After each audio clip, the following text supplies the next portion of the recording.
রহমানির রহিম। প্রিয় সপ্তম শ্রেণীর শিক্ষার্থীবৃন্দ, আলকা মিলনী মাধ্যমিক বিদ্যালয়ের পক্ষ থেকে অনলাইন ক্লাসে তোমাদের সকলে স্বাগত। প্রিয় শিক্ষার্থীরা, তোমরা নিশ্চয়ই আল্লাহর রহমতে ভালো আছো, সুস্থ আছো। আমি এম জুবাইদা খানম, আলকা মিলনী মাধ্যমিক বিদ্যালয়ের সহকারী শিক্ষক। তোমাদের আজ বাংলাদেশ ও বিশ্ব পরিচয়ের একটি অধ্যায় সম্পর্কে আমি ক্লাস নিব। শিক্ষার্থীরা, আশা করছি তোমরা ক্লাসটি দেখলে উপকৃত হবে।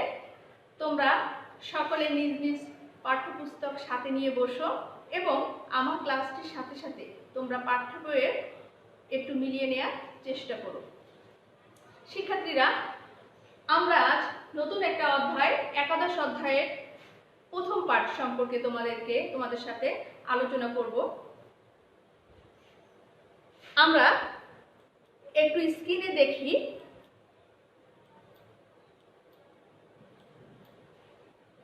স্ক্রিনে আমরা একটি ছবি দেখতে পাচ্ছি। শিক্ষার্থীরা, তোমরা নিশ্চয়ই এনাকে সবাই চেনো। ইনি হচ্ছেন আমাদের বিখ্যাত মাদার তেরেসা, যার জন্ম আলবেনিয়ায়, কিন্তু ইনি ভারতের নাগরিকত্ব পেয়েছিলেন এবং ভারতের জনকল্যাণমূলক যত কাজ ইনি করেছেন। আজীবন তার জীবনভর মানুষের সেবার তার জীবন শেষ করেছেন। আমরা এখানে একটা ভিডিও দেখব। ভিডিওতে দেখলে বুঝতে পারবো যে আমরা কোন বিষয়টা সম্পর্কে তোমাদের সাথে শেয়ার করতে যাচ্ছি।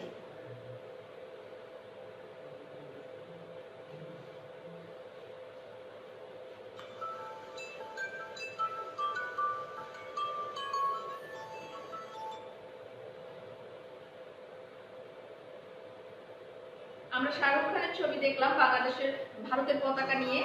আমরা মাদার তেরেসার ছবি দেখলাম, ভারতের জাতীয় পতাকার ছবি দেখছি।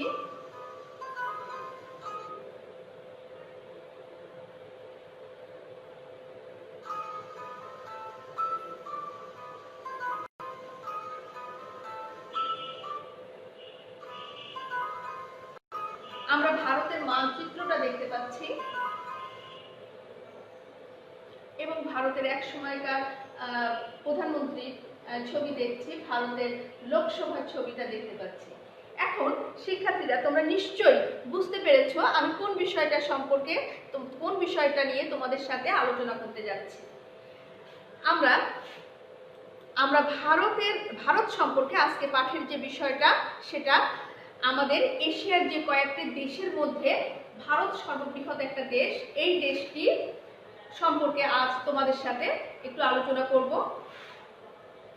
তাহলে শিক্ষার্থীরা, আজ পাঠ শেষে আমরা কোন কোন বিষয় লিখতে পারবো এবং বলতে পারবো, ব্যাখ্যা করতে পারবো, সেটা আমি তোমাদেরকে এখানে দেখাই। ভারতের অবস্থানগত দিক বর্ণনা করতে পারবো, ভারত কোথায় অবস্থান করছে এশিয়ায়, এবং সেই অবস্থানগত দিক সম্পর্কে আমরা বর্ণনা করতে পারবো।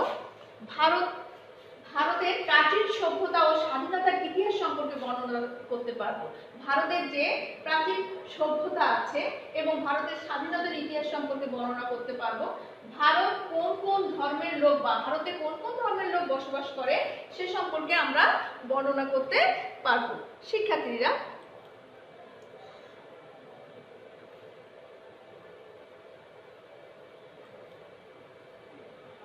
এখানে বাংলাদেশের সাথে ভারতের নিবিড় ও বন্ধুত্বপূর্ণ সহযোগিতার সম্পর্ক বিদ্যমান। আমরা জানি বাংলাদেশের সাথে ভারতের যে বন্ধুত্বপূর্ণ একটা সম্পর্ক বিদ্যমান আছে।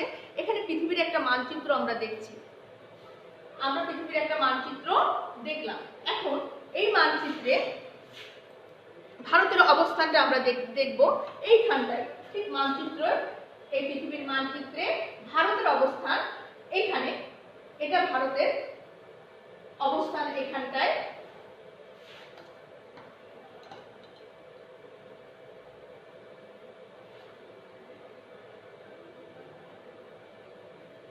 তারপর আমরা দেখব এশিয়া মহাদেশের মধ্য দক্ষিণে ভারতের অবস্থান। এশিয়া যে আমাদের পৃথিবীর সর্ববৃহৎ মহাদেশ হচ্ছে এশিয়া মহাদেশ। এই এশিয়া মহাদেশের মধ্য দক্ষিণে ভারতের অবস্থান। এরপর আমরা দেখব যে ভারতের ভৌগোলিক অবস্থা কেমন, কোথায় কোথায় ভারতের কি আছে। ভারতে উত্তরে রয়েছে হিমালয় পর্বতমালা। এখানে রয়েছে ভারতের উত্তরে রয়েছে হিমালয় পর্বতমালা।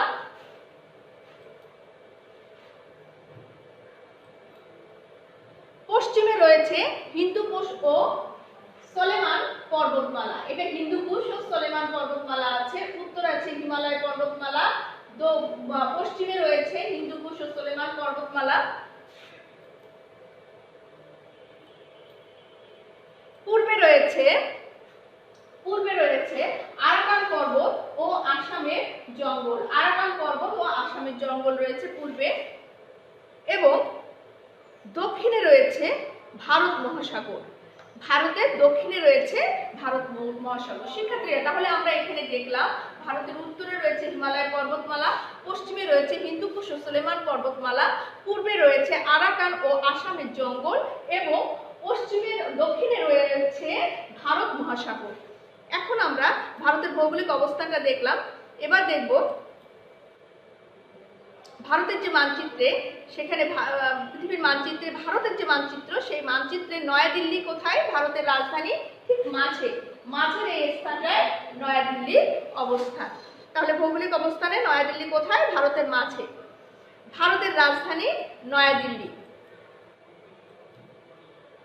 ভারতে সভ্যতার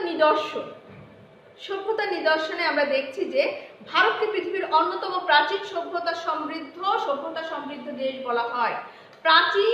ভারতকে পৃথিবীর প্রাচীন এবং অন্যতম প্রাচীন ও সভ্যতা সমৃদ্ধ দেশ বলা হয়। এখানে আমরা অজন্তা পর্বতের গুহা চিত্রকর্ম দেখব। দেখো, এখানে অজন্তা পর্বতের গুহা চিত্রকর্ম। অজন্তা পর্বতের যে গুহা আছে, সেই গুহাতে এই চিত্রকর্মগুলো আছে।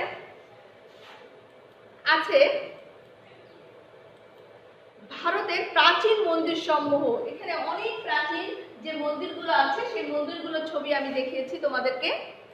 এবং ভারতের আছে পৃথিবীর সপ্তম আশ্চর্যের আগ্রার তাজমহল। এখানে তাজমহলের ছবি দেখেছি আমরা, দেখেছি কুতুব মিনারের ছবি। ভারতের যে প্রাচীন সভ্যতাগুলোর মধ্যে আছে তাজমহল, আছে কুতুব মিনার। তাজমহল দেখেছি কুতুব মিনার দেখলাম, লাল কেল্লা। তাহলে আমরা যে ভারতের যে প্রাচীন যে সভ্যতাগুলো দেখেছি, তার মধ্যে রয়েছে ভারতের বিভিন্ন অজন্তা পর্বতের গুহা চিত্রকর্ম দেখেছি, ভারতের বিভিন্ন মন্দিরের ছবি দেখেছি। আমরা দেখেছি যে ভারতের সপ্তম আশ্চর্যের যে আগ্রার তাজমহল দেখলাম কুতুব মিনার দেখেছি, লাল কেল্লা।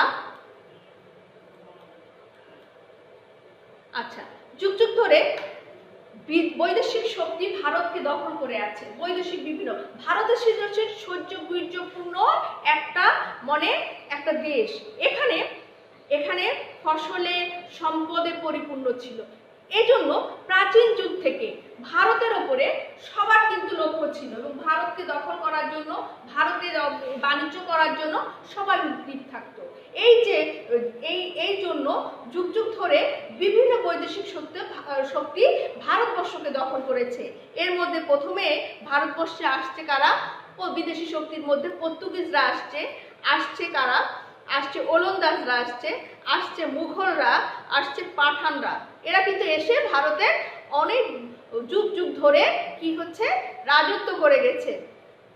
এবং সর্বশেষে যারা ভারতবর্ষ শাসন করেছে, উপনিবেশ স্থাপন করেছিল, সেই ইংরেজরা 200 বছর ধরে, ইংরেজরা ভারতীয় উপমহাদেশে প্রায় 200 বছর ধরে শাসন করেছে। এখন আমরা দেখব যে ভারতে জনগোষ্ঠী আমরা দেখছি, বিভিন্ন ধরনের জনগোষ্ঠী এখানে ভারতে বসবাস করে। এদের মধ্যে এই জনগোষ্ঠী অনেক। ভারতের আয়তন যেমন বেশি, জনগণও সেরকম বেশি। ভারতের আয়তন প্রায় 32,87,240 বর্গ কিলোমিটার আয়তন এবং লোক সংখ্যা প্রায় 131,95,77,957 জন। এত মানুষ বসবাস করে এবং আয়তনও 32,87,240 2,87,240 বর্গ কিলোমিটার। ভারতে 28টি প্রদেশ আছে। এখানে 28টি প্রদেশই স্বায়ত্তশাসিত এবং ভারতের ইংরেজ শাসন অবসান ঘটে 1947 সালে 15ই আগস্ট। ভারত স্বাধীনতা লাভ করে 1947 সালে 15ই আগস্ট। ওদের স্বাধীনতা দিবস 15ই আগস্ট।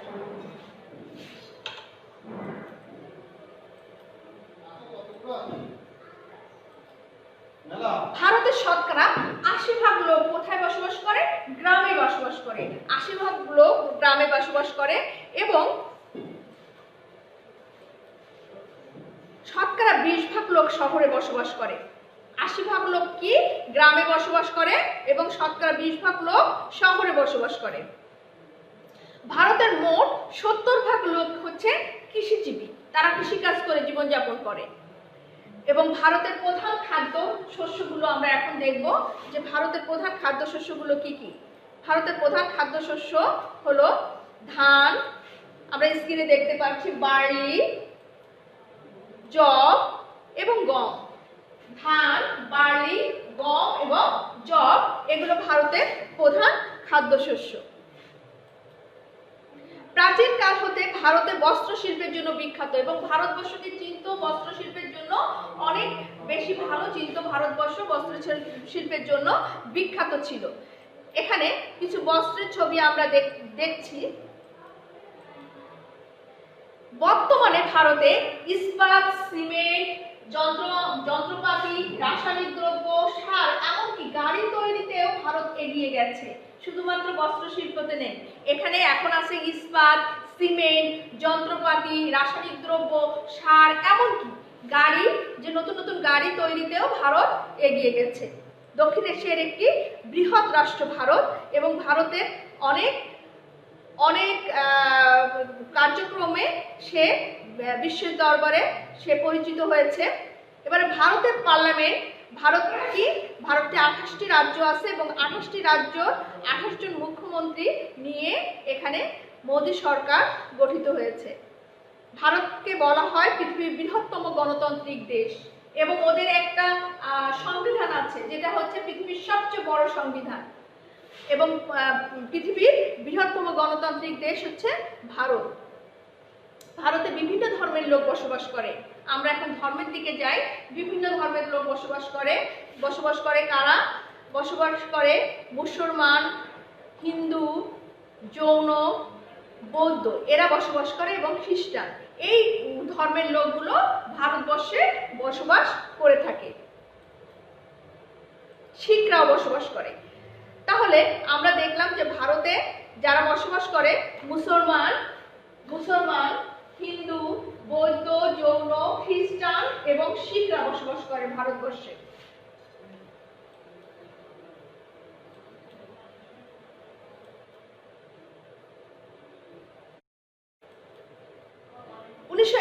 সালে মহা মুক্তিযুদ্ধে ভারতের সহায়তার কথা আমরা স্মরণ করি। ভারত কিন্তু আমাদের পুরোপুরি সহায়তা করে দিয়েছিল 1971 সালে মুক্তিযুদ্ধের সময়। এখন আমরা মূল্যায়ন পর্বে যাব। মূল্যায়নে আমরা দেখব যে ভারতের লোক সংখ্যা প্রায় কত কোটি। ভারতের লোক সংখ্যা কত কোটি আমরা এখানে দেখেছিলাম। ভারতের লোক সংখ্যা 131 কোটি 95,77,958 জন লোক বসবাস করে ভারতবর্ষে এবং কত ভাগ লোক কৃষিজীবী? শতকরা 70% লোক হচ্ছে কৃষিজীবী। ভারতের রাজধানীর নাম নিশ্চয়ই তোমরা এটা বলতে পারবে। ভারতের রাজধানীর নাম নয়াদিল্লি এবং দেশটি কত তারিখে স্বাধীনতা লাভ করে? 1947 সালে 15ই আগস্ট ভারত স্বাধীনতা লাভ করে। শিক্ষার্থীরা, আমরা এতক্ষণ ভারতবর্ষ সম্পর্কে দেখলাম। ভারতবর্ষের আয়তন, ভারতবর্ষের লোক সংখ্যা, ভারতের স্থাপত্যকর্ম, ভারতের প্রাচীন সভ্যতা, ভারতের ভৌগোলিক অবস্থান এ সম্পর্কে আমরা শিখলাম। তো আশা করছি তোমরা এই ক্লাসটির সাথে সাথে পাঠ্য বইটা পড়বে এবং ভারত, আমাদের দক্ষিণ এশিয়ার যে বৃহৎ রাষ্ট্র ভারত সম্পর্কে তোমরা অনেক জ্ঞান লাভ করবে এবং সাথে সাথে প্রশ্নের অ্যান্সারগুলো সঠিকভাবে দেওয়ার চেষ্টা করবে। আজ আমরা যে ভারতবর্ষ সম্পর্কে পড়েছি এ সম্পর্কে আমি একটি প্রশ্ন দিচ্ছি, যেটা তোমরা লিখবে বাসাতে।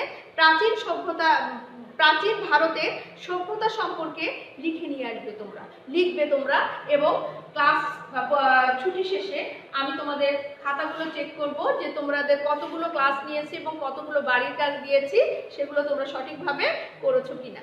শিক্ষার্থীরা, তোমরা সকলে ঘরে থাকবে, সুস্থ থাকবে এবং প্রতিদিন কিছু না কিছু পড়াশোনা করার চেষ্টা করবে।